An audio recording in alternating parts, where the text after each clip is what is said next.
Hello guys, how are you getting on? My name is Aaron Kelly and welcome back to another episode of the Premier League verdict. The last Premier League verdict before another unbelievably, just can't wait for it, international break with the Republic of Ireland. I can't fucking wait for that! Sorry, I lost my cool there for a second. Before we get into our boxes, as usual, ladies and gentlemen, if you are not already subscribed to the Aaron Kelly channel, I'd love to ask you to do so. It's completely free. It's a big red button down there. Is it down this side? This side. It's down this side, isn't it? Make sure you hit the big red button. Hit the bell beside it as well, so you're notified about every single time I upload. It's completely free, and you can change your mind later. That's the great thing about it, you know, there's no commitment here. So once again, ladies and gentlemen, for match week 7, I believe we're on to now, we have our Premier League verdict graphic up in front of us, our green box, yellow box, and red box for the Premier League for this week. And without wasting any time at all, let's get straight into it with our green box for this week. And I couldn't pick a performer of the week or a team performance of the week, so I've just given the green box to the Liverpool versus Manchester City game. Holy shit, one of the games of the season so far. It's everything we wanted from a top of the table heavyweight clash. It finished in a 2-2 draw at Anfield between Liverpool and Manchester City, and a first half really that disappointed overall. When we look at the quality of players on show, Manchester City dominated, Liverpool looked leggy. They had very different outcomes in the Champions League during the week. Obviously Liverpool absolutely getting their customary hammering of Porto in their group, and Manchester City defeated by 2-0 at the hands of PSG thanks to the brilliance of Lionel Messi. But City absolutely battered Liverpool in that first half and will be very, very annoyed that it did not go in front in that first half. The second half was a completely different kettle of fish. It was a completely different game. Both sides going hell for leather, swinging punch for punch.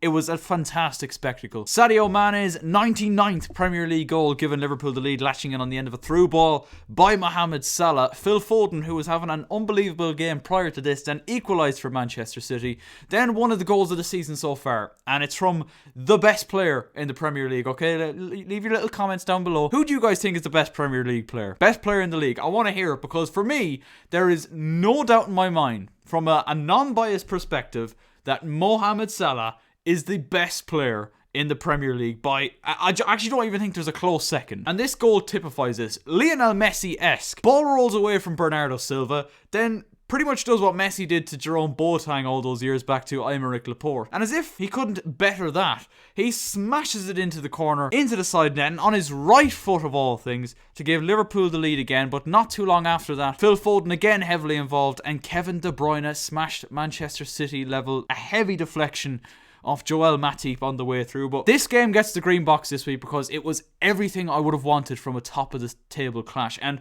one thing it proves to me, obviously the media are pushing the narrative of, not just the media, but I suppose everyone is pushing the narrative of Chelsea are favourites for the Premier League this season. And don't get me wrong, I'm very much happy to hear that. People are also talking up Manchester United's chances after the summer they had. We've talked about all this kind of stuff before, but one thing today it proved to me is that Liverpool and Manchester City are still two of these sides to beat in this league, because absolute heavy hitters all around the park. Honestly, when I say it was one of the best games of the season so far, I'm not exaggerating when I say that. It was just such a spectacle, so good to watch, and I'm glad that they gave us that spectacle in the second half, because first half it looked a little bit cagey. As I said, Liverpool looked a little bit leggy. Man City were battering them and probably should have scored in that first half, but holy shit did Liverpool come back swinging in that second half, and to great aplomb. And Man City, it could have been very easy to lose the heads when Liverpool were taking control of the game, but they didn't. They kept in it, and a point apiece means that I think they're second and third respectively, if I'm not mistaken. Our shock factor of the week, I mean, I was gonna give it to the Liverpool-Man City game, but I'm gonna have a little bit of a whinge about the shock factor this week. It goes to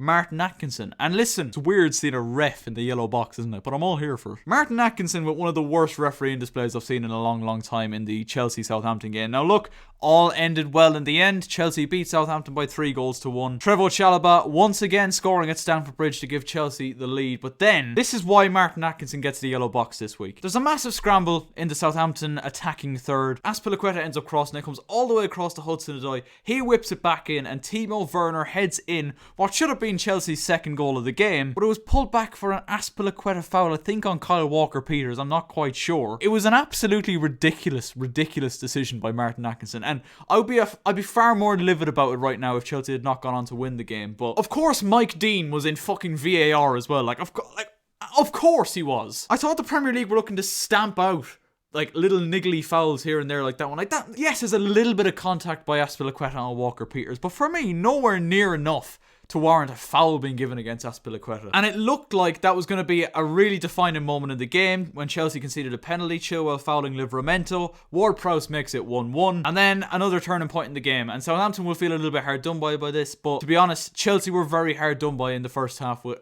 some horrendous Martin Atkinson decisions. Not only the Werner goal being disallowed, which by the way, that was Timo Werner's 16th goal ruled out by VAR. Think about that for a second. Ward-Prowse sent off anyway for a poor challenge on Jorginho. Like, if he wasn't sent off, I wouldn't have been surprised, but the fact that he got the red card didn't surprise me either, because it is a dangerous tackle. If Jorginho has his leg planted on the ground there, we could be looking at a possible leg breaker for Jorginho. But it definitely turned the game. Chelsea started to get back the flow and rhythm that we had in the first half. And then finally, Timo Werner got his goal. Fantastic ball by Ross Barkley, ladies and gentlemen. Remember Ross Barkley? Great ball by him. Azpilicueta, lovely first time ball across.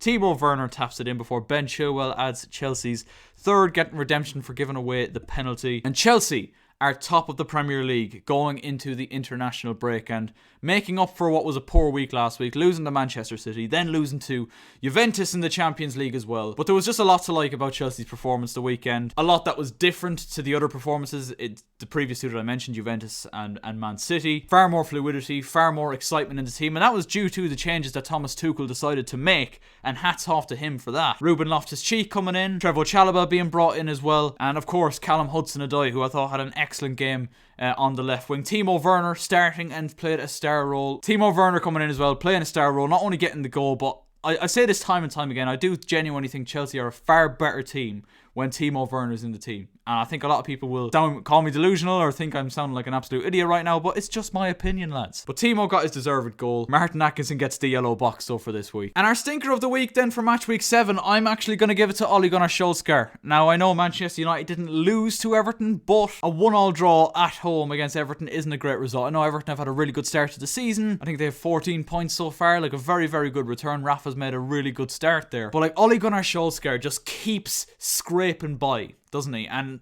as a rival fan of Manchester United, I'm quite happy to see Ole Gunnar Solskjaer stay in the job at Manchester United. But for me, I just do think that as long as Ole is in charge of Manchester United, I don't see them really challenging. And I know they have one of the best squads in the league, one of the best teams in the league, some of the best players in the league even. But it just goes to show, you could have literally Cristiano Ronaldo in your team, but if you have a manager at the helm who hasn't a bloody clue what he's doing, you're not going to go very far. There was actually a very funny clip that went viral actually after the game, where Solskjaer is down obviously beside Rafa Benitez. The camera pans to Rafa Benitez giving out orders. Solskjaer is looking at him, and it's as if he's gone, I should shout as well. Then why does he do this like weird smile and tongue trick? It was a little bit disturbing, to be honest with you. But just another mediocre performance by Manchester United. They got really let off the hook against Villarreal in the Champions League during the week as well. And I just don't know how far. I could be proved very wrong come the end of the season, but I just don't know how far I see Manchester United progressing as a club when they have Ole Gunnar Solskjaer at the wheel, as they do say, as the phrase goes. But I'd love to know your guys' thoughts on that. Ole didn't do anything inherently wrong this week. Like, he obviously left out Ronaldo, which is definitely a questionable decision, but you have to look at, he is 36.